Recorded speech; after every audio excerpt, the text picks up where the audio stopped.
మన ప్రీవియస్ జనరేషన్లో ఉన్న విమెన్కి ఇంకా ప్రస్తుతం ఉన్న మోడర్న్ విమెన్కి మధ్య ప్రధానమైన తేడా వాళ్ళు వేసుకునే బట్టల్లో, చదువు, ఉద్యోగాల్లో లేదు. ఇవి సూపర్ఫిషియల్గా బయటకు కనిపించేవి. ఒక రియల్ ఇంకా ప్రొఫౌండ్ డిఫరెన్స్ వాళ్ళ ఐడెంటిటీలో వచ్చిన షిఫ్ట్లో ఉంది.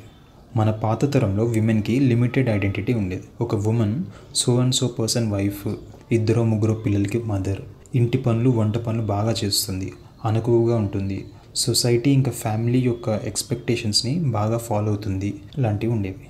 దీన్ని రోల్ సెంట్రిక్ ఐడెంటిటీ అంటారు. అంటే మనిషిగా వాళ్ళ గుర్తింపు కొన్ని స్పెసిఫిక్ ఇంకా ఫిక్స్డ్ రోల్స్ చుట్టూ మాత్రమే తిరుగుతుంది. వాళ్ళ పరిధి అంతవరకే. కానీ మోడర్న్ ఉమెన్కేమో ఫుల్గా డెవలప్ అయిన ఐడెంటిటీస్ ఉన్నాయి.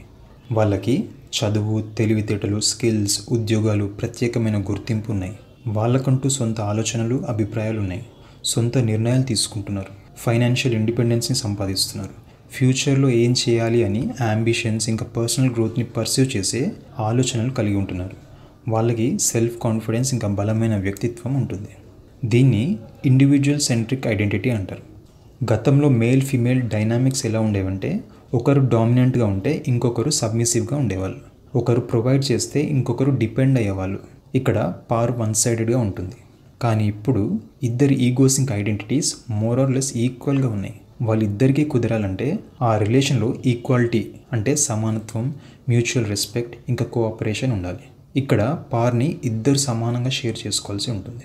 కానీ మోడర్న్ రిలేషన్షిప్స్లో ఈ కొత్త డైనామిక్ మెన్కి అస్సలు అలవాట్లేదు. ఎందుకంటే ఒక మ్యాన్ ఇంకా ఉమెన్ ఎలా ఉండాలి, వాళ్ళ మధ్య రిలేషన్ ఏ విధంగా ఉండాలి, వివాహం నుంచి ఏం ఆశించాలి అనే బెంచ్ మార్క్ మనం మన పేరెంట్స్ నుంచి తీసుకుంటాం. మనలో బలంగా ఇంప్రింట్ అయిన డైనామిక్ ఇది. అదే మనకి కంఫర్టబుల్గా ఉంటుంది. ఒక మనిషికి ఒక స్ట్రాంగ్ ఇంకా వెల్ డిఫైన్డ్ ఐడెంటిటీ ఉన్నప్పుడు వాళ్ళతో రిలేషన్షిప్లో ఎన్నో కాన్ఫ్లిక్ట్స్ ఇంకా ఛాలెంజెస్ ఎదురవుతాయి. ఎందుకంటే వాళ్ళకంటూ ప్రత్యేకమైన వాల్యూస్, ఎక్స్పెక్టేషన్స్ ఇంకా డిజైర్స్ ఉంటాయి కాబట్టి. సో ఒకప్పుడు మెన్ నుంచి విమెన్ మాత్రమే ఎక్స్పీరియన్స్ చేసింది ఇప్పుడు విమెన్ నుంచి కూడా మెన్ ఫేస్ చేయడం మొదలుపెట్టారు. అందుకే మోడర్న్ రిలేషన్షిప్స్లో నెగోషియేషన్, కాంప్రమైజ్ ఇంకా రెస్పెక్ట్ లాంటివి చాలా అవసరం పడతాయి. వీటిలో ఎక్కడైనా తేడా వచ్చినా ఒకరిని ఇంకొకరు అర్థం చేసుకోవడంలో, వాళ్ళ రిలేషన్షిప్ బిల్డింగ్లో సమస్యలు వచ్చేస్తాయి.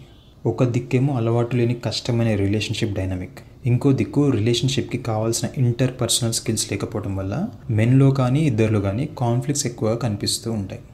ఇద్దరూ సమానమే అనే ఐడియా ఇంకా నామ్ని సపోర్ట్ చేసే వాళ్ళు కూడా ప్రాక్టికల్ అప్లికేషన్ విషయంలో మాత్రం చాలా ఇబ్బందులు పడుతూ ఉంటారు.